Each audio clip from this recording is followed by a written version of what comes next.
I wanted to document our growth as a team and as our company as we go into this amazing year with the Olympics coming up. We're actually there.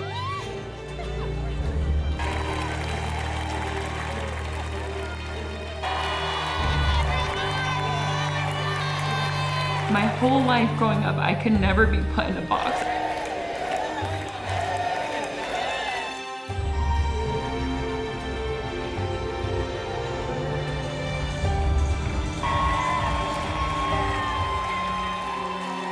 It was a dream come true for me.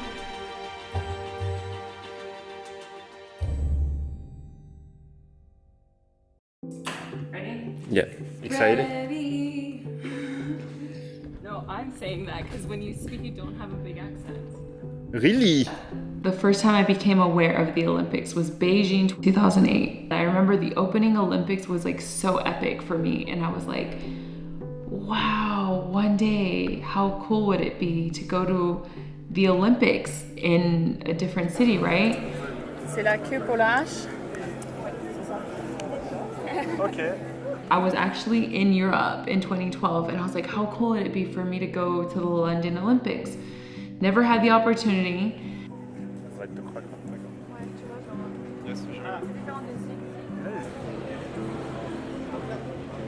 Every 4 years, I kept telling myself, like, maybe one day I'll be able to go. And my family was actually in Paris when they announced Paris was going to be chosen. And I never thought that I would be there at the opening ceremony. I mean, it was pretty epic. It was pretty epic. It's in our own home city. Like, it's my adopted country. I live here now. I have this amazing business that I'm literally working for Olympic committees right now. We're actually there. And the fact that it was like on the Seine, it was showcasing our city, the city of light, the city of love. Like, you can't get better than that.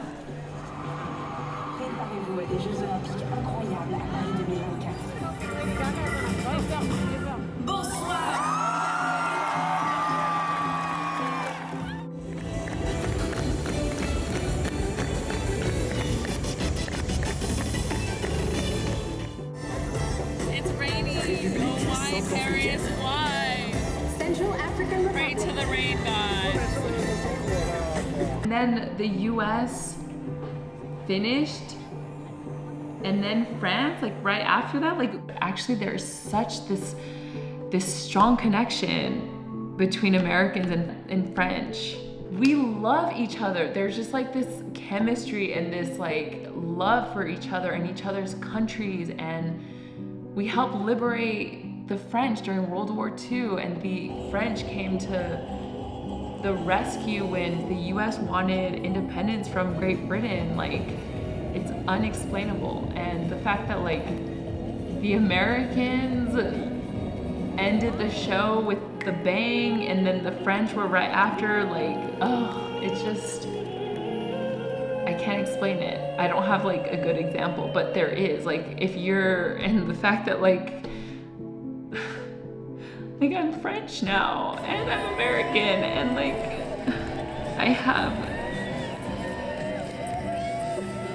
I was never like, my whole life growing up, I could never be put in a box. I was never just American. I was never, because I was American and Hispanic and Latina, and like right now, like even now, I'm Cuban. I have one grandfather who's Cuban. I have 3 of my grandparents who are Mexican. And I was born and raised in the US, like, and I'm French. Like, and I married a Turkish guy, French Turkish guy. Like, my life is represented by so many nations. Like, it's such a picture of heaven.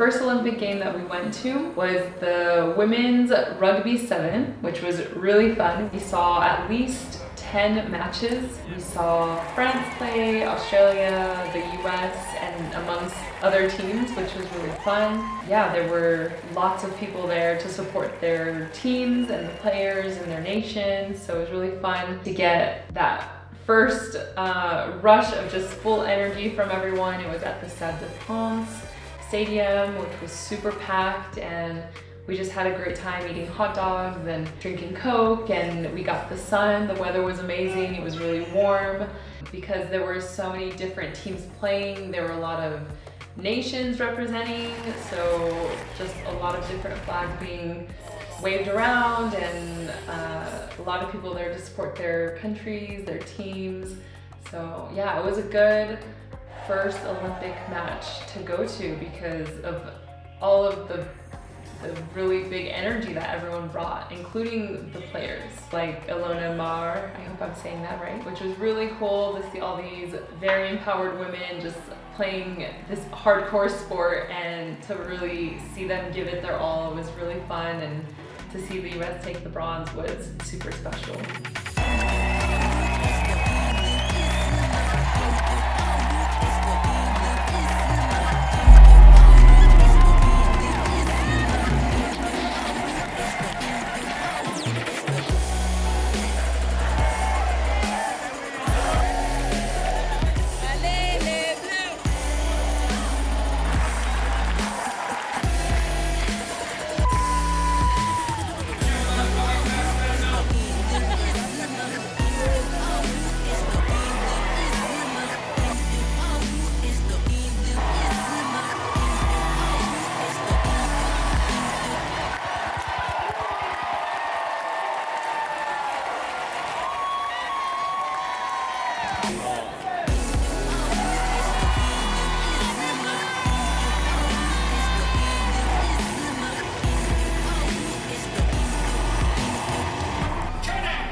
Second match, our second game that we went to during the Olympics was the beach volleyball. Venue was probably one of the most iconic in all of history. It was right at the feet of the Eiffel Tower, so you got to see the Eiffel Tower just behind the match. It might just be one of the most Instagrammable places photographed in 2024 because I'm buzzing everywhere on social media. The venue was large, but it wasn't massive. It wasn't ginormous, so you felt very close to the fans and the players, and everything felt like you were right there, front row, watching it all play out. We got to see the men's Brazil versus Germany play, and we saw the women's Switzerland versus China.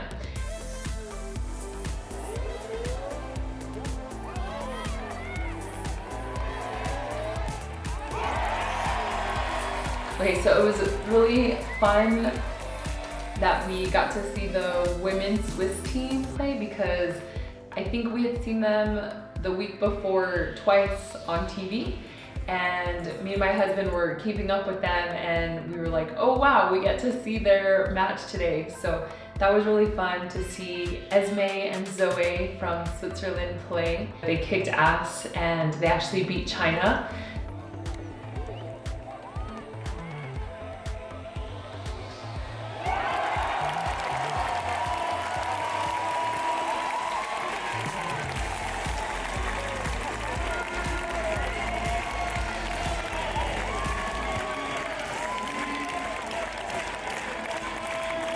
morning beach volleyball session was amazing, but we actually got another chance to go in the evening for the men's final, and that was a whole different energy and experience. If there was like a light show and the DJ was there to like give us this club vibe, and people were so into it.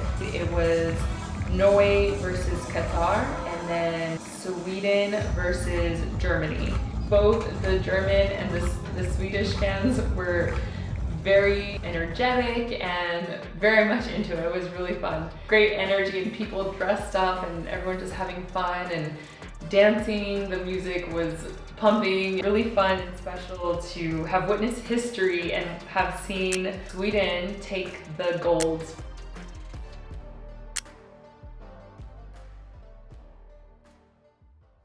A dream come true.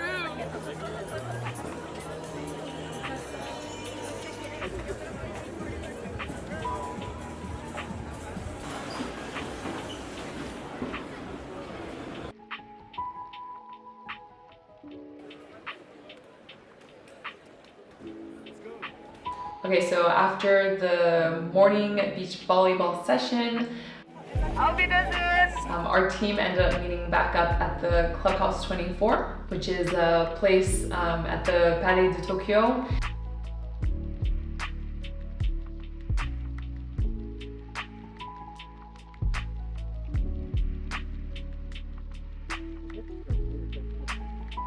At least it's a view.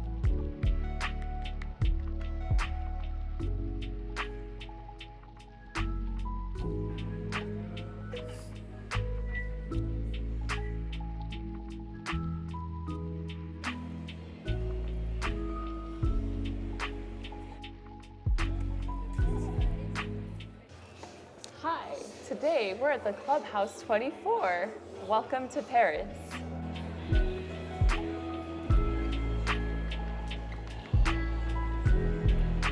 They had an expo with a bunch of history on the Olympics and the torches throughout history. That was really neat. Couldn't touch them, but you can look. You can see the evolution of the design, the style. I like the Tokyo one the best. I never noticed it before. You can tell that some of the torches were from a specific country just in the design of the torch. It was really cool. That you saw the Olympic rings, you can take photos in front of the rings. They had a lot of things that you can interact with. Oh my gosh. Non, ça c'est marquant. That's heavy. It's quite heavy too. Yeah. Not as heavy as those other ones because they used to fly, but.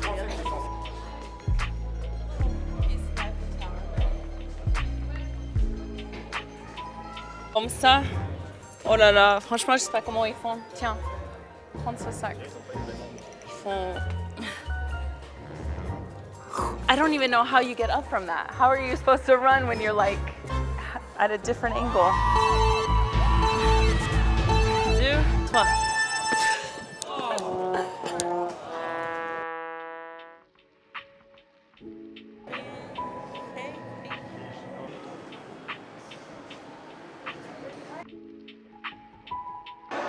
One of the coolest things that they had too was outside they had a giant screen where they were showing some of the games. So we took a little pause and had a drink and watched, I think they were playing at one point like the soccer, the fencing. So we just sat there and watched the games on this giant screen, which was really fun.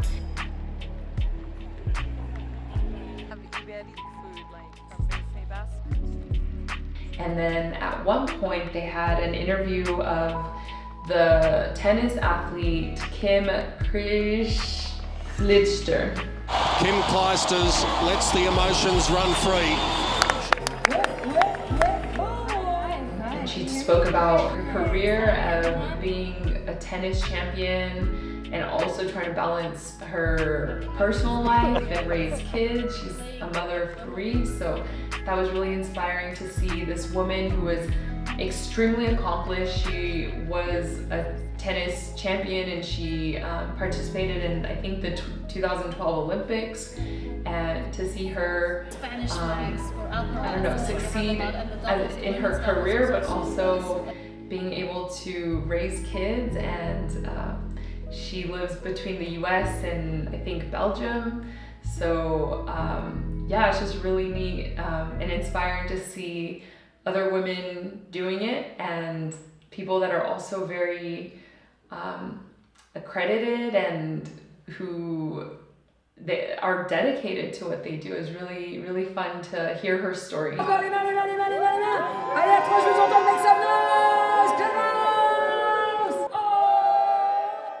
Hey guys, if you're loving this content, please don't forget to like and subscribe. We really appreciate it, and let's get back to the episode.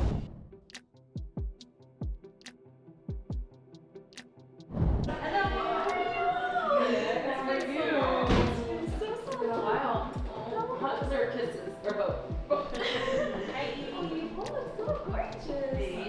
It's the middle of the Olympics here in Paris, but life and business still go on, and we have other things to celebrate here at CélineConcierge.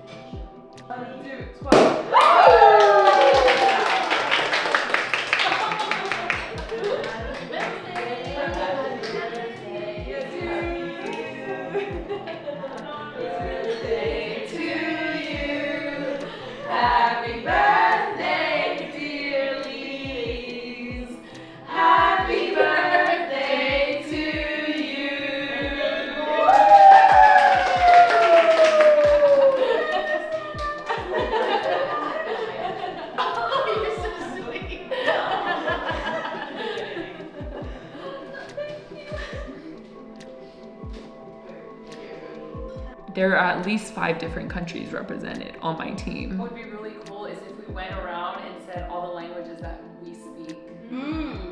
Turkish. I speak French. French, like let's call Yes, it 0.75. Yes, I speak English, and I speak just a little bit like my mom's tongue. It's like a super regional. Nobody speaks it. It's on UNESCO list, so it barely even counts. So What is it? What is it? It's a Zazaki. And it's a very small region in Turkey that speaks it. It's about to disappear, so I'm trying to learn it.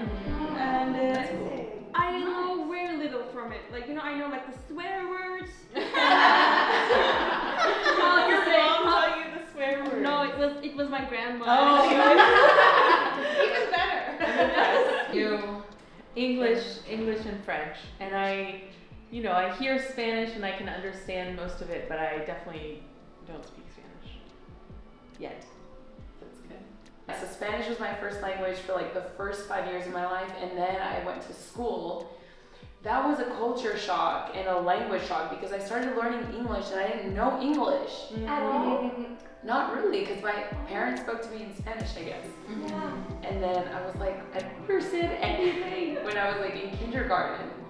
And then like really quickly learned English, and then that language took over when I was in elementary school. So I speak Spanish, English, and now French.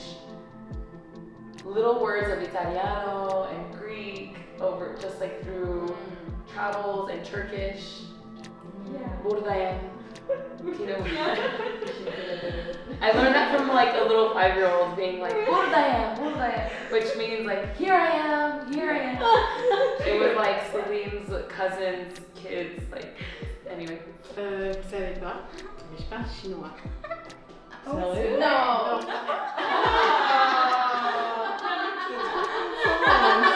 Je parle français parfaitement.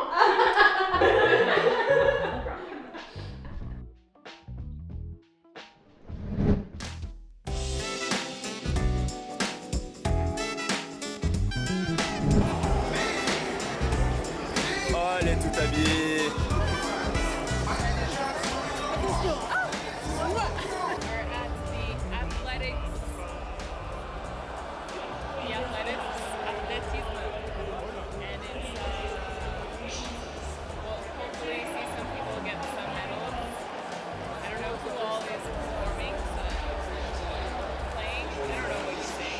The last game that we went to for the Olympics was the athletics, and actually I went with my colleague Audrey and her partner Maxence. Harry came along with us as well, and we actually met two of our clients that we had tickets on the same row with. So they joined us and it was a very fun experience. There was a lot going on. Every few minutes there was a race, and then you had the women's javelin throw.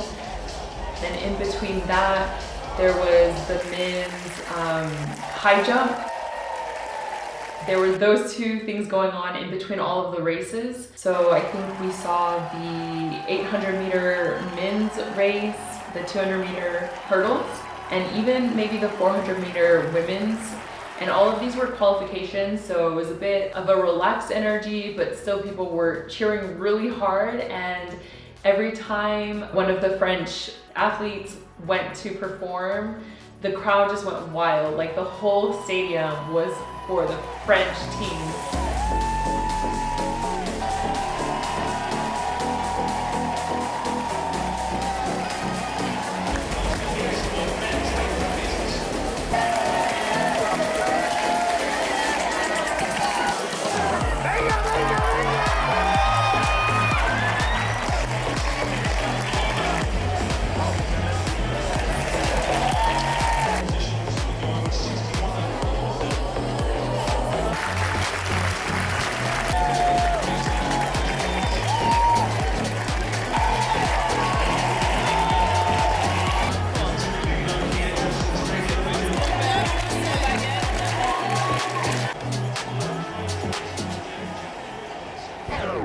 One of the really fun little things that happened was you could see these cars, these remote controlled cars going back and forth to take the javelin. So when the athletes would throw the javelins, there'd be someone there to pick it up, and then they would kind of stick them in the top of this little car, and then someone was driving the car with a remote control, and so they were just going back and forth. So that was fun to take video of and send some photos back to our family.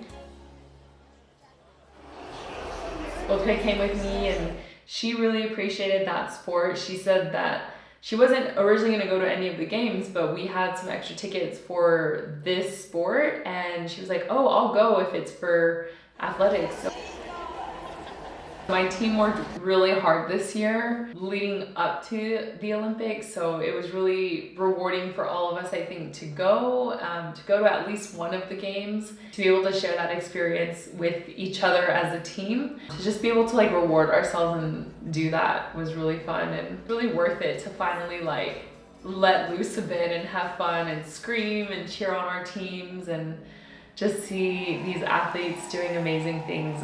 It was really inspiring, and it just brings you hope that despite what's going on in the world with war or climate change or the economy, that there was just a moment where everyone could breathe and have fun and just think about something other than the problems in the world, but just be happy for people that were winning these gold medals because they have themselves worked really hard to train and just stretch their limits and go this far.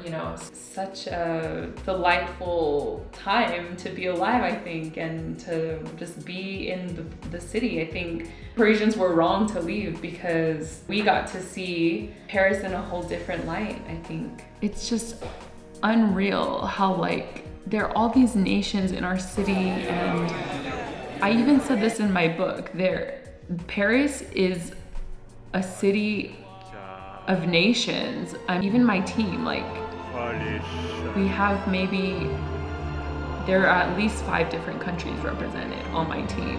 We have Algerians, we have Americans, we have French, we have British.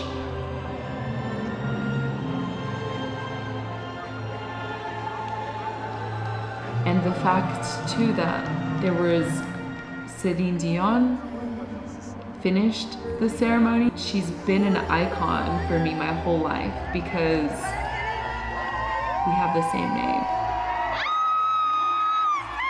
I was born S-E-L-E-N, Celine, and for my whole life, I would be called Celine, Celine, and I'm like, no, that's not how you pronounce my name. My name is Celine. And I would say Celine, like Celine Dion. Oh, and then the light bulb would go on. She was the only person I knew who had my name. Hearing her music and growing up with her music. Anyways, legend that we saw her like, I don't know, 100 meters away from us. People will say like, you know, the center of the universe is New York, but like, I think it's Paris.